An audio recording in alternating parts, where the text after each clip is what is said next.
episode about a company we don't really talk that much about, but we have a special guest here with us, Vince.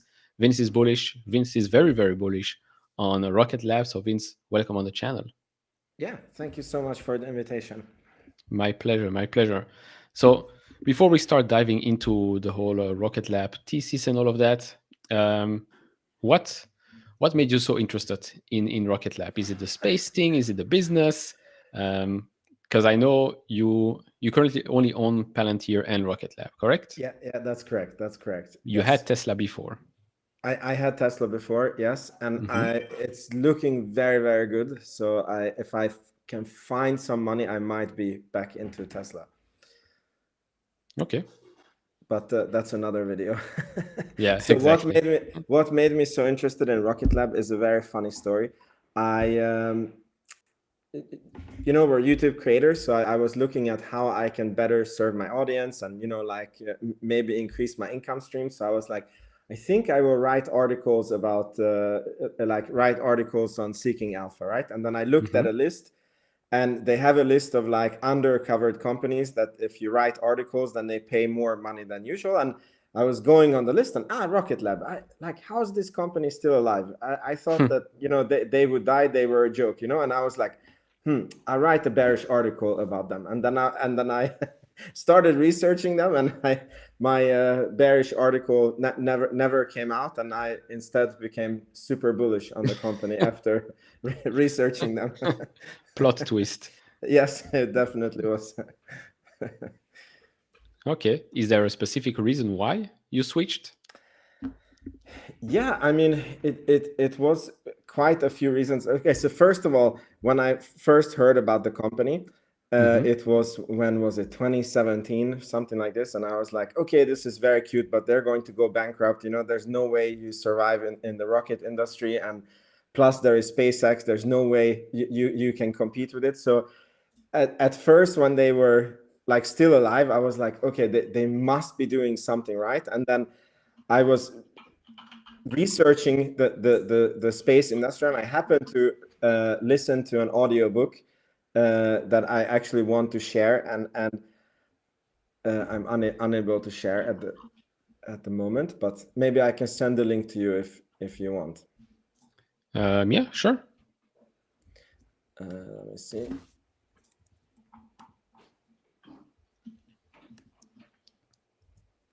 Yeah, so I sent you the link. Hmm.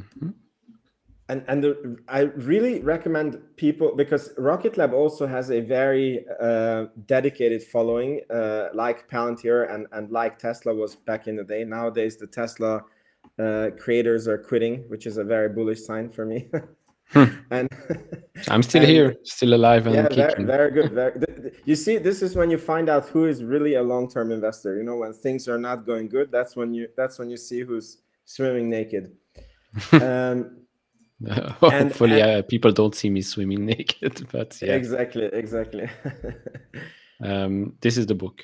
So this is the book, and so I really like to recommend people to read this book. So Rocket Lab also has a very dedicated following, and I don't like to give financial advice. I like to encourage, like, I share my research, and I like to encourage people to do their own research. And in this book, basically, it explains, why the space industry is blowing up currently, like why there is suddenly all these investments in the space industry. And it's not just like, in one way it is because of SpaceX, but not Mhm. just because of SpaceX. Like, it's as Kathy Woods like to say, it's a convergence of different technologies and things in the world that is causing this. And then the author spent quite some years with different companies. He follows four companies.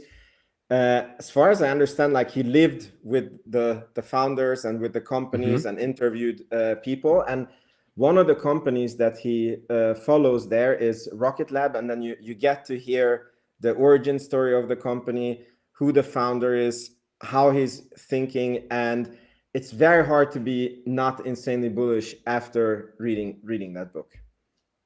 Okay, fair enough. I mean, I've seen a couple of interviews from the CEO. Very cool guy. Well, I mean, very very mission driven. I think Yeah. that's probably one of the main reasons why this company is not bankrupt. But okay, fair enough. So now it's Rocket Lab and Palantir. Tesla might be coming back in sooner rather than later. Did you want to add something? Yeah, I just wanted to say that, like, just so people who are new to me understand that I'm a very long-term investor, and I would like to build a very concentrated portfolio of companies that I have researched and follow, and I don't diversify for diversification's sake. So I happen to like I want to build $100,000 positions in a few stocks, and I happen to have 100,000 on my broker account, and I managed to do enough research on Palantir, and therefore I went like 70,000 into Palantir.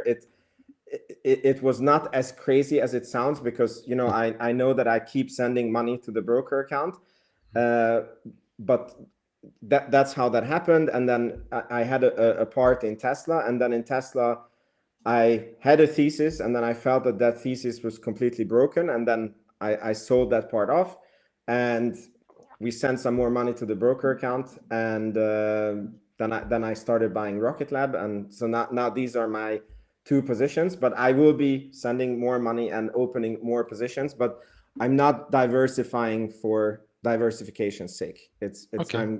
yeah. Fair enough. We're going to do maybe an episode on Tesla specifically in another time.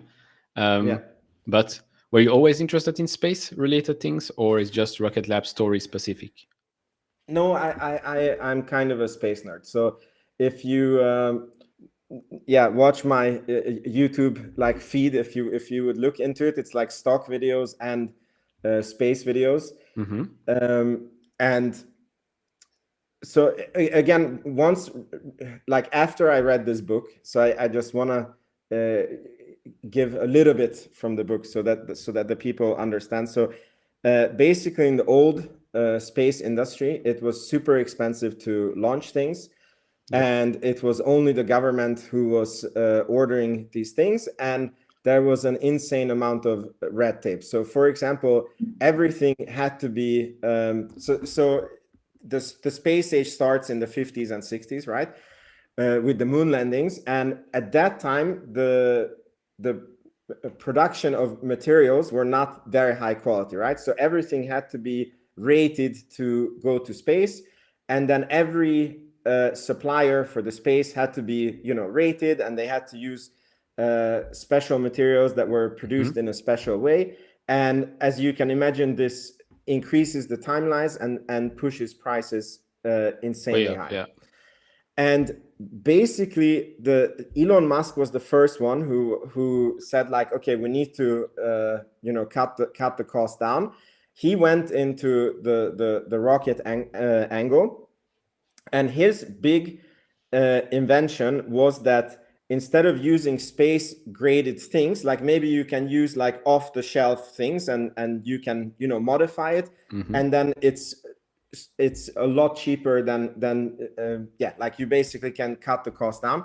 Yep. And some examples, I think it's also in the Walter Isaacson book, that the Falcon 9 needed a cooling system. And then some employee came in and they said that the space grade cooling system is $2 million. And he was like, what the F are you talking about? Like, how much is a cooling system for a house? And they're like $5,000, And then he's like, yeah, go and buy it and modify it for the Falcon Heavy. Yeah, and then yeah. they bought it for $5,000. They modified it, and then it was like a $10,000 cost instead of, I don't know, $2 million. Like, yeah, just so people can see the difference. And at the same time as Musk was doing this with the rockets, there was a group in LA, which later became Planet Labs, who thought, like, but for the satellites, like, the production of the stuff has gotten so good that maybe we can send a cell phone up in space, and then the cell phone can take pictures, and maybe that would work. And then they actually tried it, and then it actually worked. And they were like, oh my God, we don't need to spend 100 million on a satellite. Like, we can take off the shelf things, and then make our own satellites, and then if there is, and this is really because technology has gotten so much better from the 60s, right? Yep. And imagine that when you need it, because it was so expensive to launch, you wanted to, you had very limited launches, right? So for example, if you do Earth observation, you wanted to send one satellite that sees an extreme, wide, yeah, exactly. And then to do that, you need to send things to geostationary transfer orbit, which is like 36,000 kilometers up. And that means that it's like rotating this at the same speed as Earth is rotating. And, you need design committees, and it takes you like 5 to 6 years to design a satellite that is like the size of a minivan or maybe even bigger. And the point is that from the point that you start designing, when the 6 years goes by, it's already obsolete. So already when you're sending it to space, it's obsolete, and then you're expecting it to operate for 20, 30 years because it's too expensive to replace it. So this is old space, right? Yeah. And then when it came in that, you can use these off-the-shelf parts, and, you can be a lot more lenient. You don't need to use the NASA safety guidelines. Then people started realizing, wow, we can send things to low Earth orbit, which is way more cheaper. And then it takes us, the low Earth orbit is, where the International Space Station is. And it's like 500 to 800 kilometers over Earth. And then basically the what do you call it? The disadvantage is that you're not in one space. So you're orbiting Earth, like a lot more. So you need to have a lot more satellites, right? But because there is a cheaper way of sending the satellites, you can send 100 satellites with one rocket launch, and it takes you, let's say, instead of 5 years to design it, it takes you 9 months to design it, and then it only lives a few years in low Earth orbit, because in low Earth orbit you still have a little bit of atmosphere which drags gravity down on the exactly. And then you can course correct on the satellites, but you once you use up the fuel, then but basically you start getting constellations. They're called mega constellations, where you have like thousands of satellites that is always up to date, because they live a few years, and then while the old ones are up, you reiterate on the new ones. So it's a completely different space economy. And this basically created that there's suddenly a lot of companies making their own constellations. So, SpaceX is making their own constellation, Amazon is making their own constellation, OneWeb is making their own constellation, and even the US government is bringing down things that they had in geostationary transfer orbit. Like as they go obsolete, they're replacing them with a lot more low Earth orbit satellites. And this creates way more launches than before, because before you had like one big launch to this space, and way more satellite manufacturing. Like it's way more space economy, and this, I believe, is the future. So this is like the bull case on the space economy. Yeah, which by the way, I've heard some analysts say should be worth $1 trillion by 2030, if I remember correctly. The only thing that is tricky about this is that when people think about the space economy, like they think it's rocket launch, and they think it's satellite manufacturing.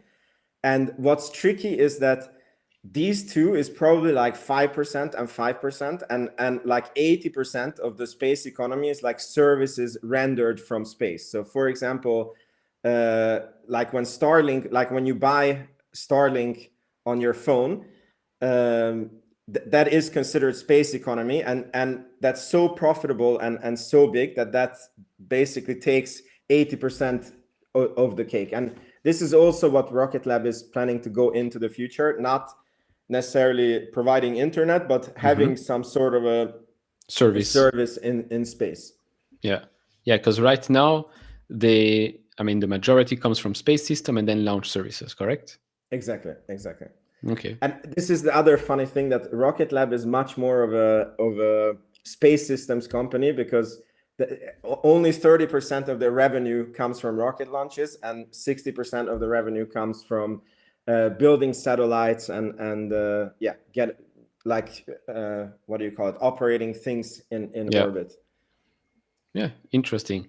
Because I mean, you talked about Starlink a little bit. I mean, I remember the last time I spoke about Rocket Lab, the number for Starlink were 2.3 million subscribers, which is crazy because that's already $3 billion a year, and growing quite fast. So that's quite an investment. They were valued at $180 billion. Of course, it's private, so people already start thinking about what's possible in that sort of an economy, which is the space economy. Right now, Rocket Lab is what, 2 market cap? Yeah, 2 billion. 2 billion.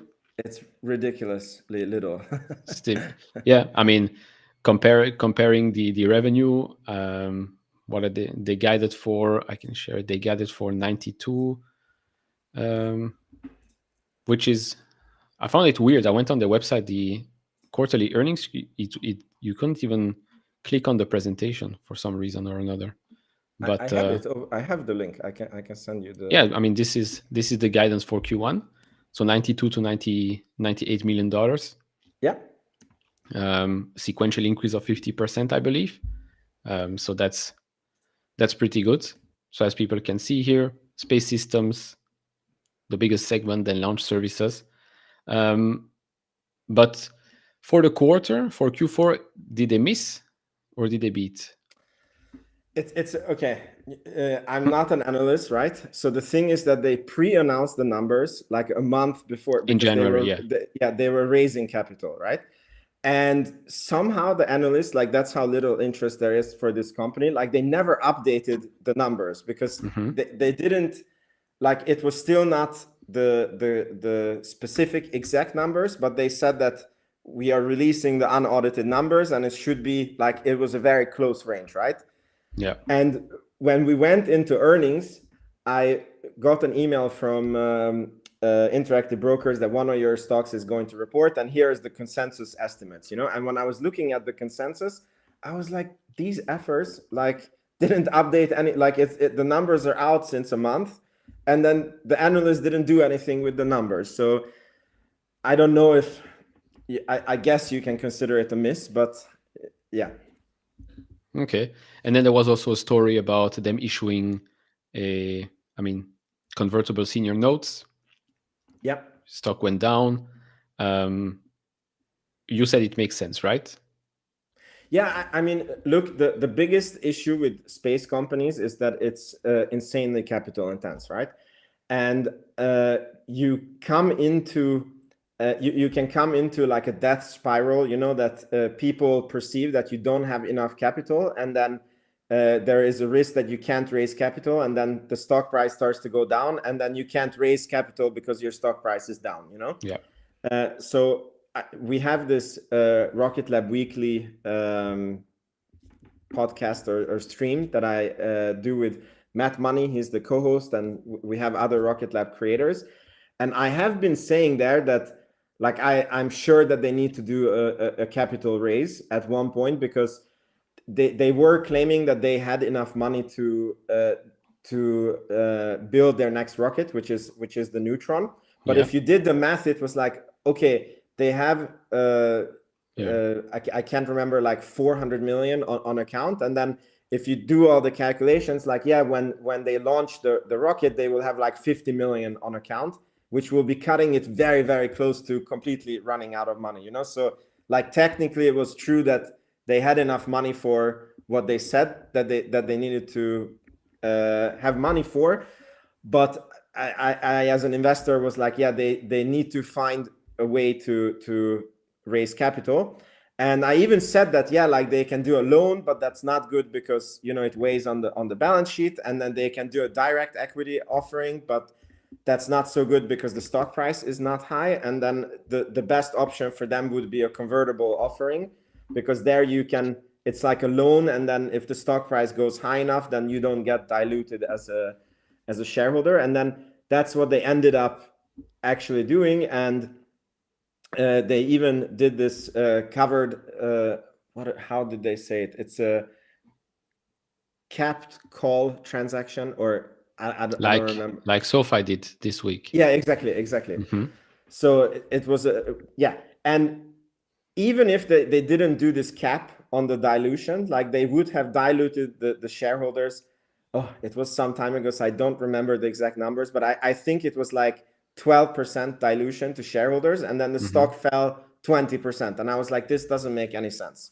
I mean, And SoFi crashed 15% on a small thing as well this week. So yeah, it's more Yeah. about market sentiment than logic at this point. Yeah, or algos, maybe, you know, the algos see that, yeah, dilution, and then they just start selling the stock like crazy. Okay.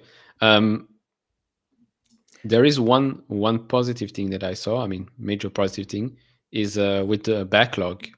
I saw backlog increased quite nicely, of course, thanks to the contract that it got late last year, the announcement, which is great. They also, I mean, before we dive a bit deeper in, I remember they said if they can launch 6 Electron in a quarter, that's a profitable quarter, correct?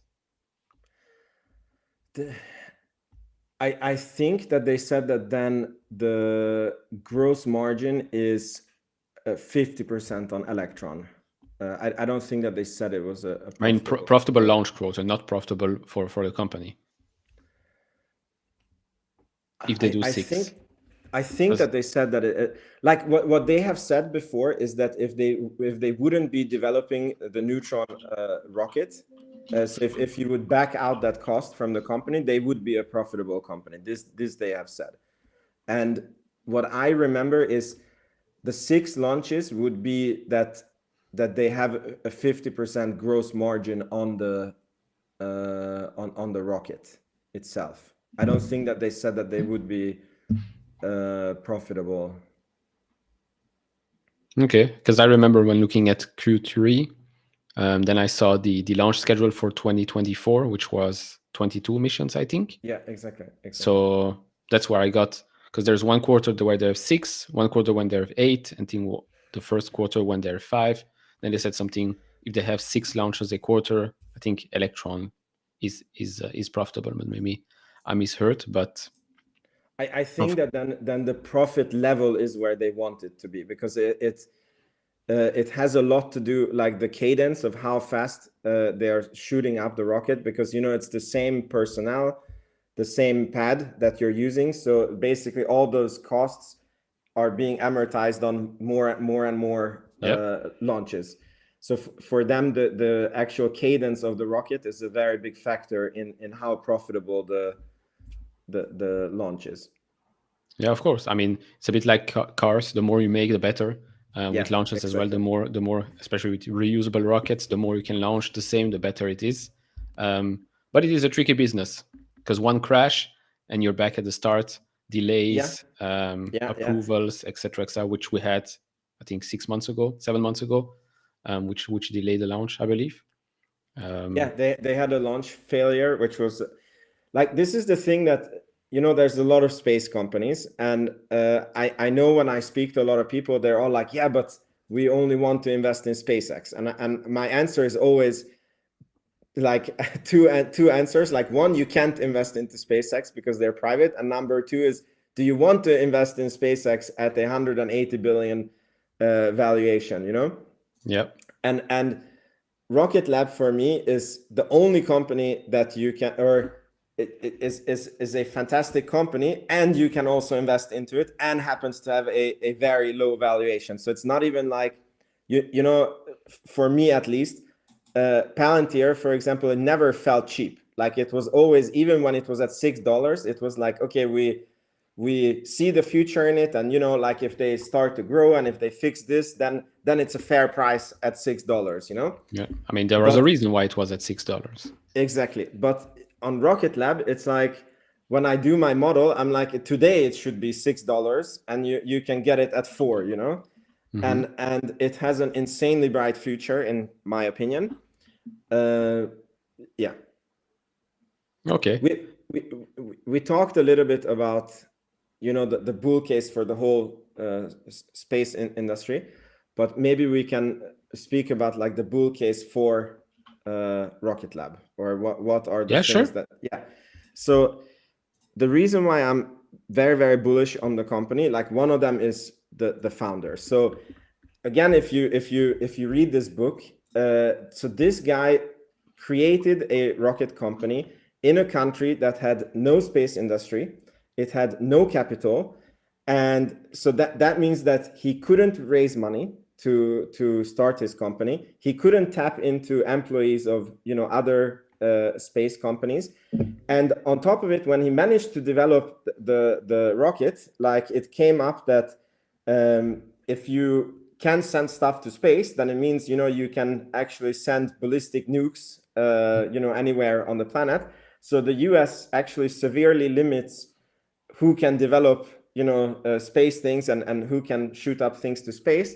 So that was also a small hurdle for him to come over, that he had to get his country's government and the US to make a treaty, and they actually have their own spaceport in New Zealand that is under the FAA authority. So it's like under, like they get an FAA license, and it's actually the only private spaceport. So that means that it's all for themselves. Like when SpaceX is launching from the Kennedy Space Center, it's like they have to fit into others' schedules. The schedule, yeah. Yeah, and then on top of it, when you shoot up a rocket, when you get your license, it's like you have to close off the airfield around you and the marine space around you. And where they are in New Zealand, it's like practically no air traffic, no more, like it's like the land down under no man's land, Hobbits. Exactly. And it's very easy for them to actually fit in the launches, so that's a major plus point for me. And then, so in a very adventurous way, like this guy actually managed to pull all these things off. He managed to get funding into his company. He managed to actually shoot up rockets to space. So if you look at his competitors, like there is SpaceX, they are regularly shooting up rockets. Then you look at Astra, for example, they're like basically going bankrupt and private. They didn't manage. Then there is Firefly, and after many years of trying, I think they had a few rockets that I think they had one successful launch and 3 failures, and they continue trying. And all the other competitors have, except for like ULA and like the Ariane Space, which is very established big space companies. But from the new space, like it's only them and SpaceX that regularly launches rockets. So they have had, I believe this is the 46th or 7th launch that they are about to do in a few days. They have put like 170 satellites in space. So it's no longer, like the biggest risk with the company is like, for example, if you're investing in another space company, like, are you buying hot air or are they able to deliver, Yep. And with them, it's like they have flown so many rockets that it's like not a question anymore. Like they're actually like a good rocket company. And then management want to diversify the business because, the rocket is a very lumpy business, and, rockets can blow up and, weather and blah, blah, blah. Yep. And they made some very strategic acquisitions that is working out really, really well for them. And they're trying to become an end-to-end space company, meaning that they want to be a company where you go to and say that, like, look, we need weather satellites that can do this. And then they will tell you, okay, so, you need 5 of them in this orbit and this inclination. And, for this much money, we launch them, service them, operate them. And that is not like that currently in the space business. Like you have to, first you have to have engineers and space guys in your company to tell you, like, okay, we need 5 satellites in this orbit with this specifications. And then, you need to go to a satellite manufacturer and then a launch provider and then probably many other things. And it's very time consuming and very costly. And their only other competitor, like SpaceX, is doing this, but they're only doing this in-house, right? Like they are not selling the service. Like you can't go to SpaceX and say like, we need weather satellites, or, you know, we need, because they're only producing their own Starlink, and their intention is to go to Mars, you know? So I think that that's what they're focusing on. And Rocket Lab is basically picking up the things that like SpaceX is not covering. And then because they're already successfully in the satellite manufacturing, and we know this secular trend of, you know, things moving down from geostationary orbit to low Earth orbit, and there's very few people that can deliver these, and they have the plan, like Rocket Lab has the plan to become a generational space company, and they want to achieve it through space services. And they say that in order to have space services, and to give you an example, SpaceX was valued around 30 billion when they were just a launch company. And then when they announced Starlink and they started making good progress on Starlink, the valuation jumped about 100 billion. So like 3x the valuation, because that was a space service, you know, with very reoccurring revenue and insanely high margins, right? And the only people, like this is what Rocket Lab is saying, that the only people who can actually achieve those margins and have a really good moat is the people who have the keys to space. And what is the keys to space? It's your own ability to shoot your own rockets and who can manufacture your own satellites, right? And the only company that I know who can do it is SpaceX and Rocket Lab, and SpaceX attention is on going to Mars, you know? So when I do my models, you know, they if they just follow on the launch and doing the satellite manufacturing, like the space systems, in 2030, I believe I have them at $20. And then I have zero model, like I didn't model in anything for their space service that they're going to come up with. And I know that the space service is 3x SpaceX's valuation. I'm expecting that they will have a similar effect, but I didn't even model it in, you know? So that's my bull case laid out. Okay, so couple of things here. So now they only have, for those that don't know, now they only have, well, only. This is obviously the thing that we're expecting this year, Neutron, which should compete with the Falcon 9. So now they only have Electron and Haste, right? Yeah, and Haste is suborbital, so it's a government military thing. Yeah, so for those who don't know, they do private and government as well. They basically want to be the one-stop shop for your space needs. Okay, have they already announced something specifically when it comes to service, or is that something that they always talk about but nothing specific? Yeah, like Rocket Lab is the opposite of Elon Musk and pumping the stock. Like sometimes when you listen to the earnings, I wish he would pump the stock. Now it's only pump on the way down. Yeah, okay, I see what you mean. But you know, when he goes on earnings call and he's like, FSD will come this year, you know, and in 2 weeks. Like, yeah, and like Peter Beck is like the opposite. For example, they on the Haste. They sold the Haste with the government, and then they announced it like, yeah, in 2 weeks we're launching it, you know, and then they didn't announce that this was in the works. They didn't announce, and then it was like announced, and they were doing it, you know, and on the space services, like they are very clearly saying that is the plan, and a lot of people in a lot of interviews are asking them, okay, but what are you looking? Where are you looking? And the only thing that they managed to get out of Peter Beck was that when we are going to announce it, we will be very disruptive in whatever segment we go into, because we have our own rockets and we manufacture our own satellites, and nobody can compete on those costs with us. So that's the only thing that they have gotten out of him. And I don't think it will be internet service. I don't think it will be a planet observation, because there is a lot of companies already doing it. It will probably be something where there is not a lot of competition, but I have no clue what it can be. Okay, fair enough. With regard, by the way, for those, we discussed the profitability side of things. So I showed this from Q3. So you're right.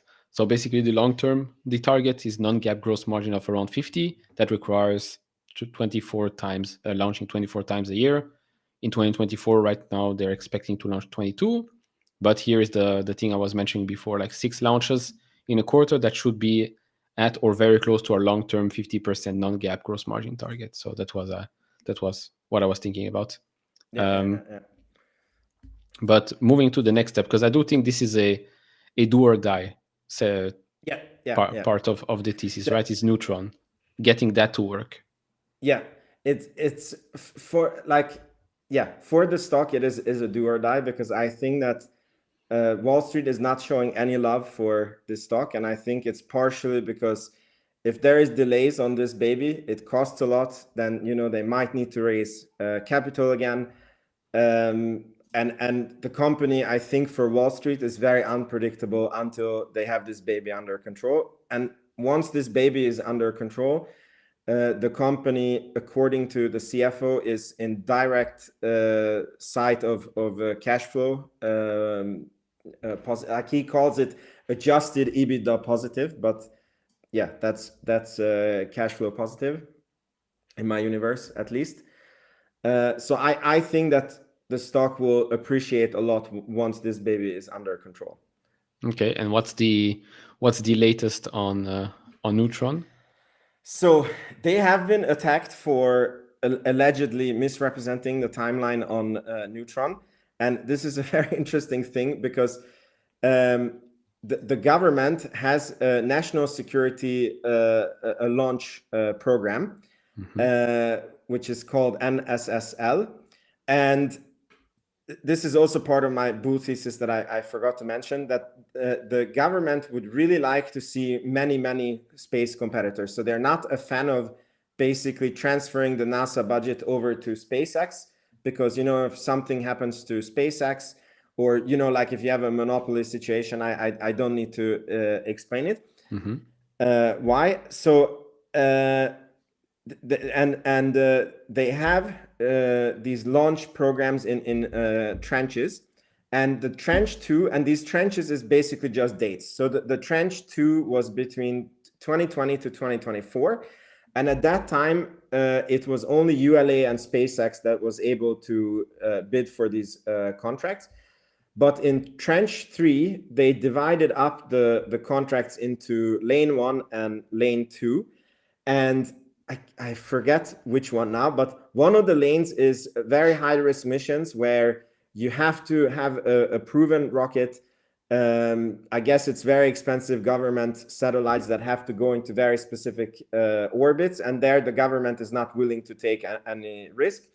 And basically on that lane, it's SpaceX, ULA, and Blue Origin that can bid.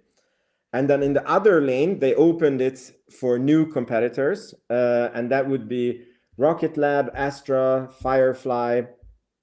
And the only criteria to be able to bid for this is you had to have a credible path to launch your rocket by December 15, 2024. So to be able to bid in 2023, you had to have a credible path to launch by December 15, 2024. But if you miss it, then the next year you can try again, and it's the same thing. You have to have a credible path. And basically all the companies fell out and didn't bid except for Rocket Lab. And so if Rocket Lab can present Neutron, they would be awarded with billions of dollars of launch contracts. Now it could be that they don't get straight away billions because they want to wait and see if the other companies make it in 2024, 2025. And the point is that if none of the companies make that lane, then all those launches would go to SpaceX and ULA, right? So the conspiracy theory in the community was that the awards should be coming soon, like it should be announced in April. And the conspiracy theory was that ULA and Blue Origin is probably bad mouthing Rocket Lab because they want to make it look like they're behind on the schedule so that they can basically get all these contracts. And Peter Beck was asked about this, and he said that, look, like, it's a rocket program, and rocket programs can be delayed, but currently everything looks good on the schedule. But it's also supposing that like every test and everything that we planned goes well, And he said that if they have an engine test coming up in March, and obviously if that engine test doesn't go good, then they have to update the timeline. But he said that he's not waving the white flag until that he has a reason to do it. So that's the data on Neutron. Okay, yeah, this is from the latest presentation, Neutron's path to first flight. Okay, interesting. Do you see, because we talked about bullish stuff, you want to share more maybe your model or whatever, you can. Do you see a path where things don't work out, where they run out of money, for example? No, I don't, because like theoretically that's like, I can't say that the chances is zero, right? But I think it's like 0.0001, and it's because like the founder has already climbed, in my viewpoint, Mount Everest, because when he actually managed to get the two countries to make a treaty so that New Zealand could launch, when he managed to get funding in a country where it was impossible to get funding, when he managed to send the first rocket in space. So for me, the worst thing that can happen is that Neutron is badly delayed, and they need to raise more money, and the shareholders get diluted. But I don't see that they, because they have already accomplished too much. It's like sort of saying that, do you see that SpaceX doesn't make the Starship when they have already developed the Falcon 1 and the Falcon 9, and yeah. Okay, yeah, but SpaceX does have a nice small revenue stream worth a couple of billions from Starlink. With Rocket Lab, we've seen the losses from Q4. Yeah. So you're saying worst case scenario, they raise money. Yeah, because look, they're insanely important for the New Zealand government, for the Australian government, the US government. So like, I believe if they would be very, very, very struggling, I think the New Zealand government would be like, okay, we bail you out, here is money, This is like the last resort. Before the New Zealand government would bail them out, there is a very clear intention from the US government to have multiple space companies running. They don't just want to have a SpaceX monopoly, and they are one of the most proven companies. I mean, you have ULA, they're very proven, but they're also insanely expensive. You have Blue Origin that has not launched anything yet, despite having unbelievable amount of billions in funding. So they are one of the prime candidates. And again, I think that if they would be very, very struggling, like the US government would find a way that, okay, here's some contracts, or here's a support to develop the rocket. Again, it's the dilution that can happen, but I don't see that, like, they have too much track record, and they are too big to fail in certain areas for them to completely run out of money and just go away. Okay, fair enough. I mean, even if you get diluted, right? Because nobody really likes to get diluted. Even if you get diluted, it's for the sake of survival plus the huge potential upside if this works out. Because if it does work out, you're definitely looking at double-digit returns, double-digit X returns, meaning 10x or more in the future. One thing that was interesting is when they announced the convertible notes, they also mentioned potential M&As, right? Potential merger and acquisition, which I found very interesting for a company that is still losing money, that is still investing quite a lot in R&D because of the Neutron, talking about mergers and acquisitions.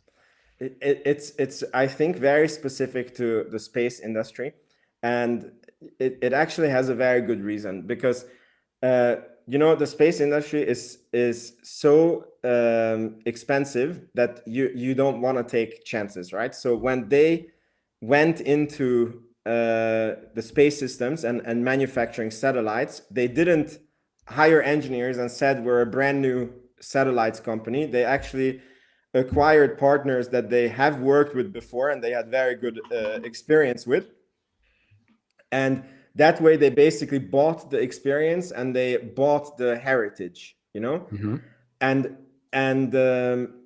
they basically said that they're pushing for being an end-to-end space company, and then they still have certain things that they themselves cannot deliver, and they strategically want to they feel that it's a very tough market in the space industry, and now would be a right time valuation wise where they can get insanely good deals on new partners, and I do think that there is no other way to do it in the space industry, because for yourself to hire in the people and deliver and try to get the heritage, then you have to insanely discount your it's a huge uphill that I don't think that they should be climbing when they're developing Neutron.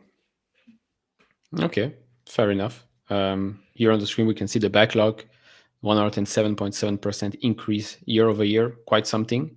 Over $1 billion right now. Of course, that's included with that $542 million contract.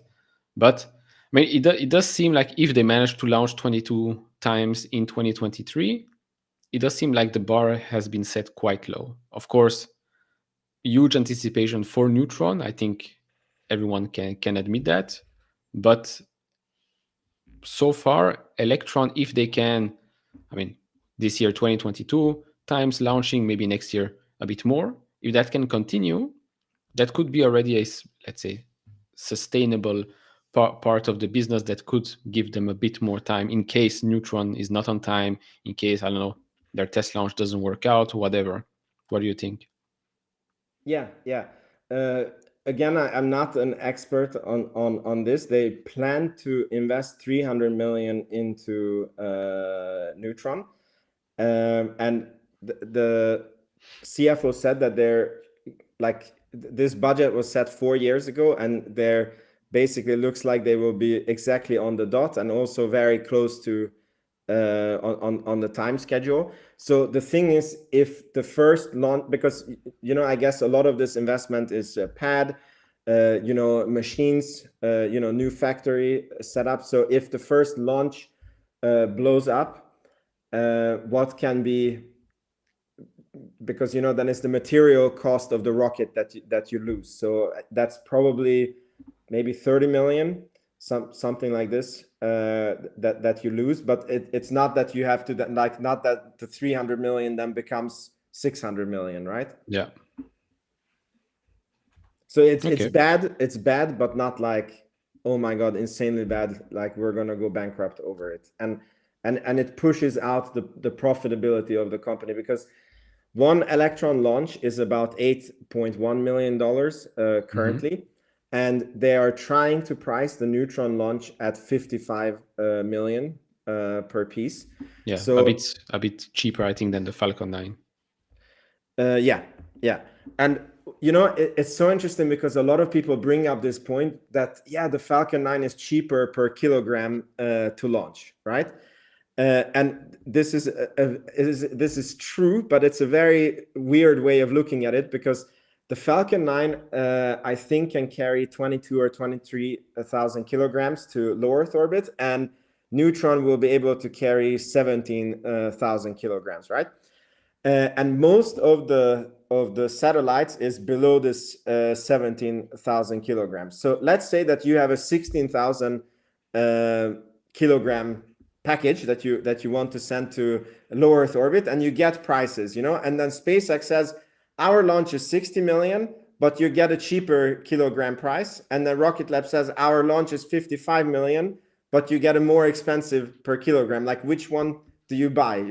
Like, any day you will buy Neutron over SpaceX because it's 55 million instead of 60. I mean, I think maybe there will be potential price wars, but as far as I understand, they are aiming for 50% gross margin. So the rocket costs, what is it? So if they're selling it for 55, it should cost maybe 30 or 25 to produce. So there is room to go down. Yeah.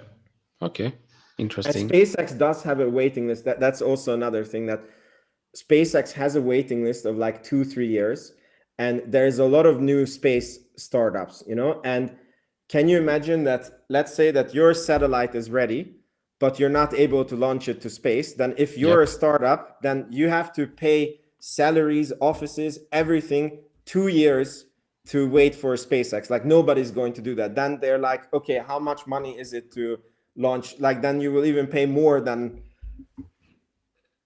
yeah. Yeah, no, for sure. Makes sense. Makes sense. Okay, I'll look.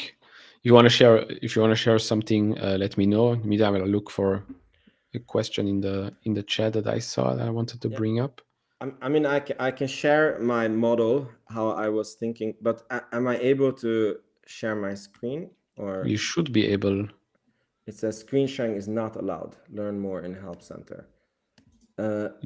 If I There's no time to learn more now. yeah, exactly. But if I send you the link, it's a Google sheet. But maybe I have to share it with you. No, it's open, but okay. It's strange that you cannot share. Let me see. What about now? Can you click on the? No, it's gray. It's not white like the camera or the. Yeah, but if you click on it. Yeah, unable to share screen. Screen sharing is not allowed. Interesting. Very strange. It could be a security setting on my Mac that I have to specifically allow the program to. Apple, yeah, they only let the Chinese in. Yeah, okay, I have it here. Oof. Yeah, so if we go down to just the bottom part, where, because it's a lot of nerdy numbers there. Yeah. This? Yeah, there is, I basically divide up. Could you zoom in a bit more on it? Yeah. So yeah, so here I divide up like rocket launch and space systems. And then you see like a total revenue and how much the revenue is growing year over year. And then if you click on the rocket launch section, you will see an equation on the, if you click on the 165 million, that one. Yeah. Then I believe you see that it's 22 launches. Yeah, like 22 launches and no Neutron launch. And then if you go to 2025, then it says how many Electron. I can't see the number from it's 25 times 7.5 plus 2 times 55, so 2 Neutron. So they are saying like their goal is like 1 Neutron this year and 3 neutrons next year. I'm thinking with 0 this year and 2 next year, and then you can see the numbers as you go. Like it's not like I think it's like pessimistic 2, numbers. 4, 6, 9, 13. Yeah, it can also get worse, of course, but it's not like an overly optimistic. And then on the space systems in 2024, I did that based on that in the report they guided for that they will probably deliver 41% of their 1 billion backlog. And then if I know that the rocket launch is 165, then to reach that number, it's 235 left. I went a bit more conservative because the number works out to be 430 something million if they would deliver, like if they would deliver that percentage that they said. I think that they're going for 400 million this year. That would be a 63% increase. And then they don't really give guidance on the space system. So I believe I counted with a 25% increase after that. Did I count? Yeah. And then you have the number of shares below, and I'm calculating with a 3% dilution for stock-based compensation. And then on 2030, I added the worst case scenario in the recent capped call offering. Like you can see, it's plus 22.9 million shares.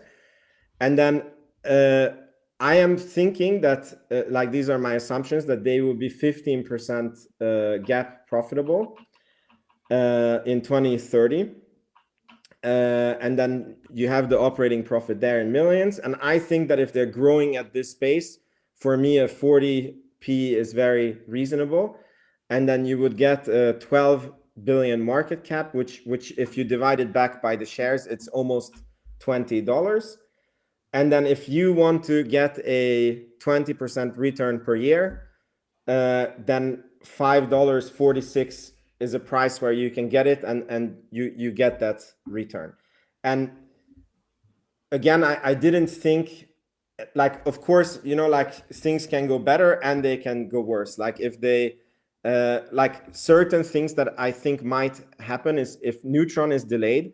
And then the second thing is that on the space services, if they find a use case for space services and they say that, yeah, we need 10,000 satellites and, you know, we will deliver this service, I think they will need to raise money for that. But I think that at that time, the market will be way more understanding of them because they will be that much more proven as a company. You have SpaceX as an example to lean back on. And yeah, it's very hard to model for that because you don't have data.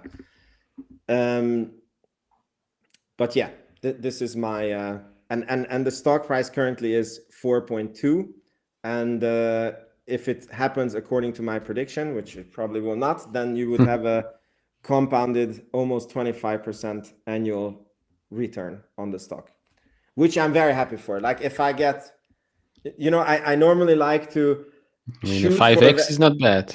Yeah, like, you know, normally I like to shoot for very high returns, and you know, like 20% yearly for me is very, very high. And then if you only get 15%, it's like I'm very, very, very happy, you know? Yeah, no, makes sense. I mean, right now, if we just look at Starlink, for example, 2.3 million subscribers was the last number, $3 billion in annual revenue just from Starlink. If you look at the valuation for SpaceX, of course, SpaceX is much more than just Starlink, but I mean, $180 billion valuation, $3 billion in revenue a year, quite a nice multiple on that valuation. So yeah, I think it's almost a 30 price to sales that SpaceX has. And yeah, I mean, we don't know what happens in the government side of things, but yeah, it's true. Yeah. So you have, let me check actually what you have 63% growth for this year and 47 for the next. Let me see what the analysts are expecting. You know, I don't trust the analysts on this one since when I saw that the numbers were out for 1 month and they didn't bother to update the numbers. I'm like, this stock is not popular enough yet. So right now, for 24, analysts are expecting 76% year-over-year growth. Ooh, I'm more pessimistic. And then fiscal year 25, 45%, and then 50% in 26. Oh wow! But that's right now, because obviously things can change. Yeah, because currently, I mean, nobody really changes their price target since quite a while for Rocket Lab. There are 10 analysts covering this company, 7 with a buy, 2 with a strong buy, with an average price target of $8 right now. So yeah, I mean, they already have 1 less launch for Q1. They are now at 4 instead of 5. Yeah. So yeah, remains to be seen what happens. This is the thing with, so what I said in my first video. It's basically buying call options but actually buying the stock, but not call options. But yeah, it's interesting. I've opened this week a very, very small small position in Rocket Lab as one of my long-term bets. Cool. I didn't know. Congrats. Welcome to the family. You're welcome. I'm a big space fan. One day I'll go to space. I don't know when, but that's the goal. In high school I did a whole presentation about space and planets and stuff like that. So every opportunity I get, I love to see these things. But yeah, it does seem. Actually, why didn't it share the screen here? So here you can see 10 analysts. Majority of them are bullish with an $8 price target, which 80% higher than the price we're at today. It doesn't make sense to me how the stock is as low as it is today. I guess it makes sense because of the market that we're in. So that was one of the questions someone asked here. Can they survive a recession? I think recession or not, they have $1 billion in backlog. That's one. Second of all, it's not really a company that is consumer. Me and Vince aren't going to buy rockets from Rocket Lab. So I don't recession or not, I don't really think it's an issue for them right now, at least. You can take a ride up on the future Rocket Lab stock price for free. Exactly. I actually get paid. Exactly. I actually get paid. Yeah. We joke about this in the Rocket Lab community that it's like, when you say Palantir to the moon, and Rocket Lab is actually going to the moon, and Mars and beyond. So it's not many stocks where you can actually say it, like, when are we mooning, and it's like, yeah, there is an actual date. They're going to the moon. Yeah. Is there, I don't know, but Palantir and Rocket Lab, do you think it makes sense in a way? Look, as I said, I only invest in companies where I have done insane amount of due diligence, and like Palantir, I've done, I don't know if it's in the thousands of hours, but probably a lot of hours, and I honestly think that this is where we retail investors can get a very big edge over Wall Street, because I feel that on Palantir, the analysts, they get paid no matter what, right? And then they get it's like you need to analyze this company. We need an article on this. You have 3 hours, and then they look at the past numbers, they look at the balance sheet, and however they do it, and then they give an opinion. Yep. Whereas the retail investors, we actually put the money where the mouth is, and we have to be right, otherwise we're how do you call it? We're 100 times more incentivized to have the research done correctly. And for example, on Palantir, if you understood the company, there was a lot of signs that was not reflected in the balance sheet and on the P&L, but you understood okay, it cost them money to at that time. It costed them money to get customers because they ran these pilots. And then that took, a year. And then after that, they pulled back, the forward engineers, they went to new customers, and yet the customer kept paying more. And then you understood okay, for Palantir to expand, at first they go more minus because, they have more costs. And then if you didn't do the research, all you saw was oh, this company is a money losing company. They're a consultancy, And I think that this is where retail had an edge.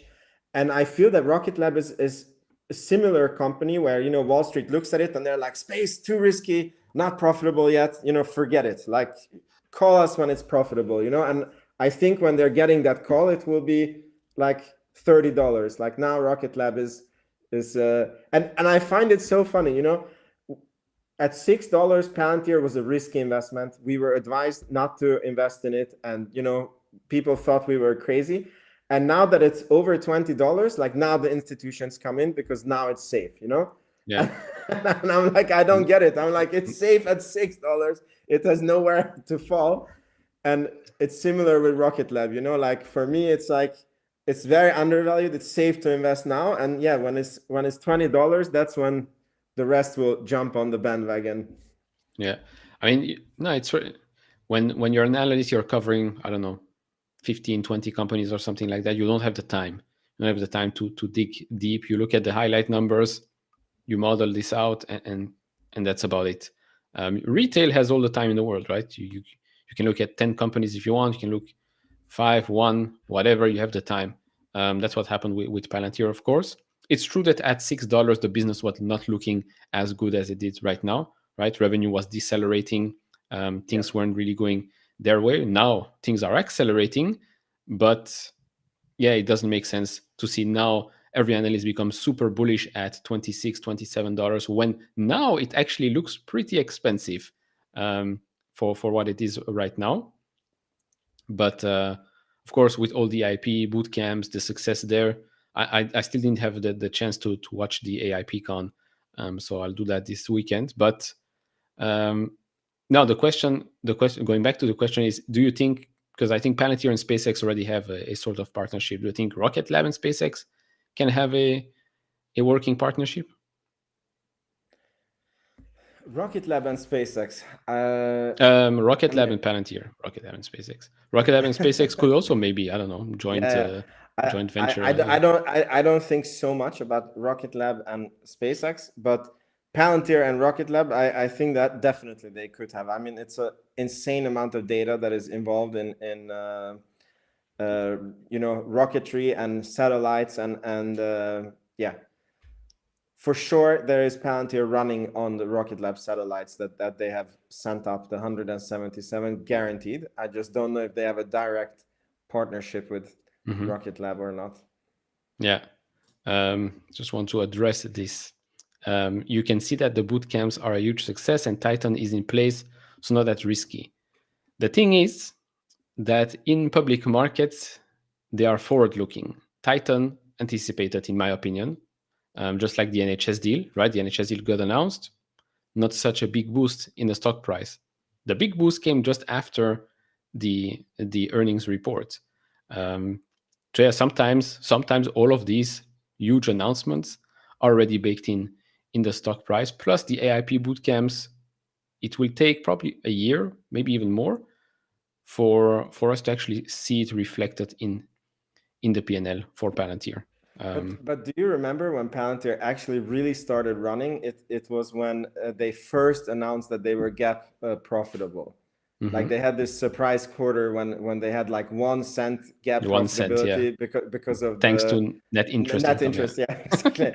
and for me that's also funny because when the company was de-accelerating, it's like they were making a very good amount of cash. Yes, it was because of stock-based compensation, but this is like when you cannot be robotic somehow with because I remember that people were writing that Palantir will go bankrupt, and I'm like, how would they ever go bankrupt? And yet that was the thing, like this 1 cent of GAAP profitability. That was the thing that, because at that time it was not this NVIDIA AI AIP bootcamps, like that didn't come yet. It was just this 1 cent profitability. And yeah, I for me, like also Rocket Lab, like I agree that the way I think about it is that currently you have a lot of risk, yes, because Neutron is not developed and they're not cash flow positive. So I believe that there will be a time soon when Neutron will be flying soon, like in a year, hopefully, and once they reach this EBITDA adjusted, which for me means that they will be cash flow positive but not GAAP positive because of the stock-based compensation. I think 99% of the risk at that time will be taken out of the stock. But the reason why I dare to invest now is because it's like, even as the analysts are saying, like, I think the fair value today would be like $8-9, and we touched the threes, like not so long ago. And that gap of how far off it is, I think it's like addresses the risk that you're taking on investing now. But yeah, I mean it's a margin of safety right now, let's say. Yeah. No, makes sense. Yeah, it's been an interesting. I think today Nvidia finally crashed, dipped 5% or so after it was up at the open. I think it's back under $900. Crazy. Actually, been a crazy start of 2024. You really need to filter out the actual good companies and the AI hype cycle, hype train companies. But no, I mean, it's going to be an interesting year for Rocket Lab, for the space, for space industry as a whole. I think next week we have a Starship launch again, or a test launch. We have a Rocket Lab launch also next week on the Yeah, I believe 13th. 13, and I saw maybe tomorrow also, but maybe that's with a partnership. No, they moved it. They They moved moved it. it. Okay. Yeah, because of weather or something. Weather. Yeah, That that's also a thing with rockets. Weather, everything can change from yeah. from an instance to another. So yeah, very very interesting. I mean, if it plays out, you win big and you retire. Um, My if it dad doesn't, retires. I have the portfolio together with my dad, mhm. and he has other investments too. But yeah, like it would be insanely good for him if this worked out in the next 5 years. Yeah, I mean, if it works out pretty good. If it doesn't, you're probably going to see the signs earlier.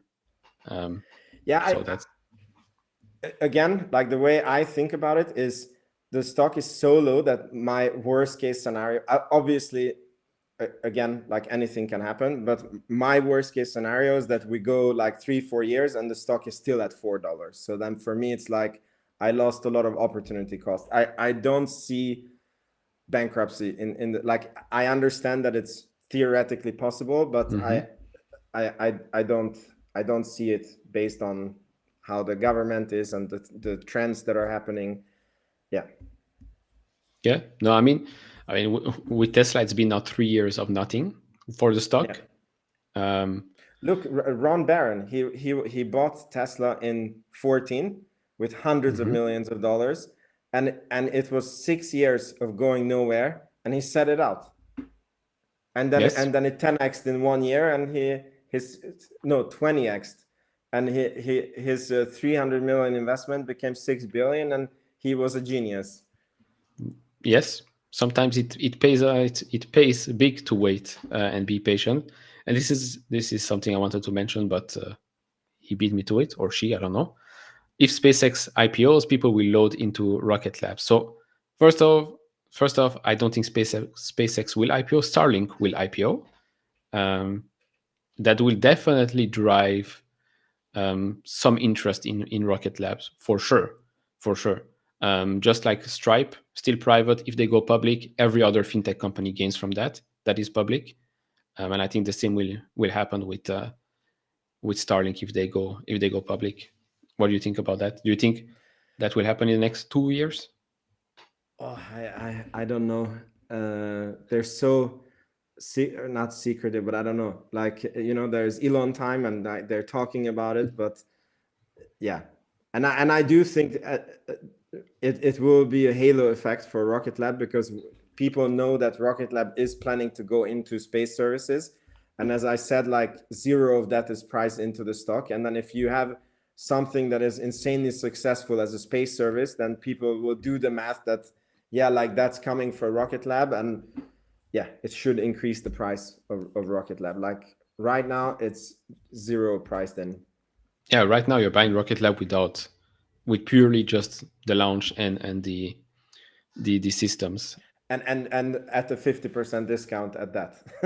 Yeah. Like if we I would mean, use, like if you would look at that table that I said, and because I put in the 20%, right? But if you would discount with like 11%, which is usually what people discount with, then the price would be like between $8 to $10, or like what the analysts have, yeah. No, makes sense. It's interesting times. It's good for them to be public, because I think if they were private, they would be done already. Yeah, they needed the funding. Like it Yeah. was, yeah. Okay, makes sense. So just to conclude, Palantir is number one in the position, or it's 50-50? I mean Palantir, because it has run so much, right? Like I'm up like more than 200% now on I mean, depending on how it closed today, maybe it's 199, something like that. But so, and Rocket Lab, yeah, so like Palantir is a bigger position. Okay, makes sense. All right. If someone has a question, now is the time to write in the chat. I'll look if there was a question we missed.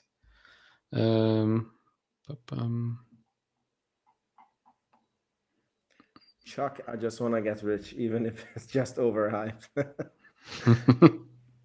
Don't we all? Don't we all? One person asked if we know best guess who Rocket Lab plans to acquire, but I don't think it's not Raycon. That was it's a New Zealand whatever company that was, yeah. By the way, someone writes that Adam Spice, the CFO, sold. And that's the same as it was with Palantir, that these guys get stock options, and when they exercise the stock options, they need to pay tax, and then or was it RSU? Or I think this one was options, as far as I understood. Yeah, people need to stop freaking out every time they see insiders sell. They sell for many reasons, many reasons. They only buy for one. Exactly. There's one reason to buy, a lot of things to, a lot of reasons to sell. Yeah. I mean, can you imagine, like, for example, there was a freak out that Peter Beck, the founder, sold $20 million worth of Rocket Lab at one point. And I'm like, if you're 40 years old and have a family and you've only had this, like, he was dead broke when he started Rocket Lab, you know, that's like 100% of your, like, imagine if 100% of your stock portfolio was, you know, in one stock that went from like cents to like, you made like 10,000x on your stock, and you have wife and kids, like, wouldn't you want to take some off the table after? Of course, it makes sense. I mean, I think it's 15 years now that he, like, I'm like, by all means, please, like, make sure you take care of yourself and the family, you know? That's the thing. They have a family. They have they have their own future, the family's future. So of course, take care of them. It makes total sense. It makes total sense. Do you know the answer to this? What impact do you think space applications constellation will have? I mean, again, it depends on what it is, but all I can say is that it's 3x the valuation of SpaceX. So I'm expecting that it will be on that.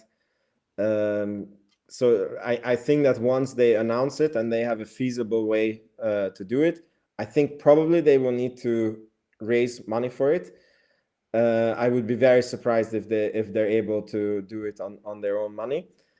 But I think if the stock is $20 when they announce the plans, then a short while after, the stock should go up to $60 or at least $40 if it does anything similar to SpaceX, and especially if Starlink is public at that time and they're doing good.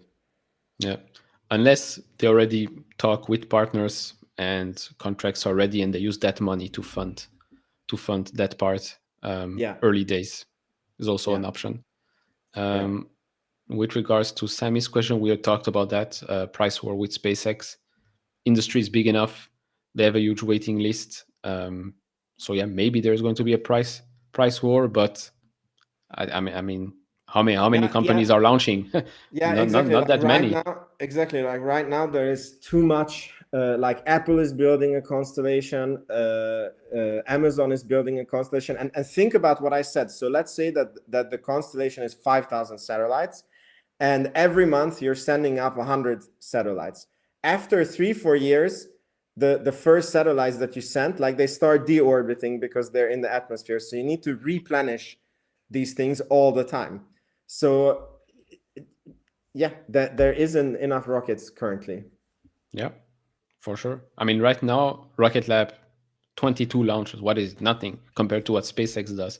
I think SpaceX does that on a I don't know, monthly basis, even maybe less. I don't know. What's their cadence right now? But they did 100 last year, and I think that they're going for 120 or something like this year. So yeah, and they're launching as fast as possible, as many times as possible. So yeah, They're And still. they have a like there is a transporter mission, which is a rideshare mission for SpaceX, because the Electron, it can launch like 300 kilograms, so small satellites into dedicated orbits. So it's really not competing with Falcon 9. Like if you have a 300 kilogram satellite, you're like an idiot if you're buying a Falcon 9 for 60 million when you can fly it on an 8 million rocket. Like it's not even a question. The only place where they're competing is the transporter missions, where SpaceX is selling out like it can go to 60 different customers that pay together. But that one has a 2-3 year waiting list. And then there's way more of these that need to go to orbit. So it's again not really a competition. It's a gigantic expanding market. Yeah. In Amazon, they have their own thing called Project Kuipers. And Gregory says, I think Rocket Lab lacks expertise in payload. What do you think? Yeah, that's what they said, that's the company that they are trying to buy. So he's correct. Yeah, I mean, it's an acquisition for talent, basically, that they're looking for. And heritage, right? Yeah. Like, yeah. Makes sense. So there you have it. Does anyone know more about Viasat partnership? Is this a potential for 9 sets if things go well? I don't know this one. No, can't help you there. So yeah, we'll see. Maybe Rocket Lab will be a space mining business. Could be. I mean, they had this Varda mission where they made the pharmaceuticals in space and brought them back. So maybe they will be like space medicine. I have no clue. I mean, the opportunities are huge. When we started the stream, talked about the 1 trillion space economy by 2030. So lots of potential there for sure. Yeah. It's a win-win, very, very big, or lose a little in this case. Yeah. Right now at it's a casino. It's like yeah. you hit your number or you don't. Yeah, exactly. But okay, thank you all for joining the live stream. Thanks, Vince, for coming on, talking about Rocket Lab. I'll have you on for sure once you're ready to talk Tesla again.